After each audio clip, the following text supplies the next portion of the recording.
నేను మీ మిత్ర ఎంకిపెళ్లి సుబ్బుచావుకి వచ్చింది అన్నట్లుంది మన తెలంగాణ గౌరవ స్పీకర్ గారి పరిస్థితి.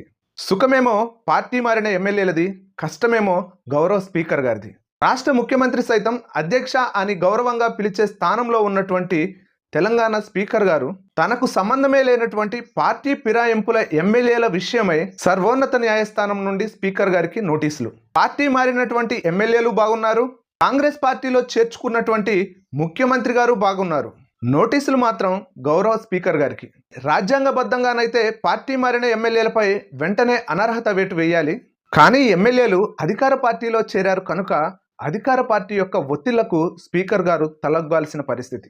పోనీ టీఆర్ఎస్ పార్టీ నుండి కాంగ్రెస్ పార్టీలోకి వచ్చినటువంటి ఎమ్మెల్యేల వల్ల కాంగ్రెస్ పార్టీ రాష్ట్ర వ్యాప్తంగా ఏమైనా బలపడిందా అంటే, పార్టీ బలపడడం పక్కన పెడితే నీతిగా నిజాయితీగా కాంగ్రెస్ పార్టీ బలోపేతం కోసం పనిచేసినటువంటి నికార్సైన కాంగ్రెస్ నాయకులు, వీరి యొక్క రాక వల్ల నికార్సైన కాంగ్రెస్ నాయకులు కూలీ చేయబడ్డారు, హత్య చేయబడ్డారు.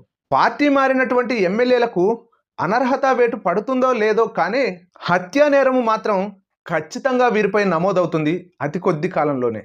ఈ యొక్క వీడియోపై మీ యొక్క అభిప్రాయాన్ని కామెంట్ రూపంలో తెలియజేయండి.